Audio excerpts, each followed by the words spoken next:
হে আল্লাহ, একমাত্র আপনার কাছেই আমি আমার দুর্বলতার কথা জানাচ্ছি, এবং একমাত্র আপনার কাছেই আমি আমার অভাবের কথা জানাচ্ছি, এবং মানুষের নিকট আমার অসম্মানের কথা একমাত্র আপনাকেই বলছি। হে আরহামার রাহিমিন, আপনিই তো প্রতিটি দুর্বল ব্যক্তির রব, এবং আপনিই আমার রব। আপনি কার কাছে আমাকে ছেড়ে দিলেন? এমন অচেনা মানুষদের কাছে যারা আমার ক্ষতি করতে চায়, নাকি এমন শত্রুর কাছে যাকে আপনি আমার চেয়ে অধিক শক্তি দিয়েছেন? হে আল্লাহ, যদি আপনি আমার উপর রাগ না করে থাকেন তাহলে এর কিছুতে আমার কিছু আসে যায় না, কিন্তু আপনার আশ্রয় পেলে আমার পরিস্থিতি আরেকটু সহনীয় হবে। হে আল্লাহ, আমি আপনার চেহারার নূরের কাছে আশ্রয় চাই, যা সব অন্ধকারকে উজ্জ্বল করে দিয়েছে, যা দুনিয়া এবং আখিরাতের সব বিষয়ের সংশোধক।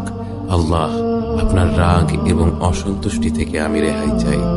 আল্লাহ, এসব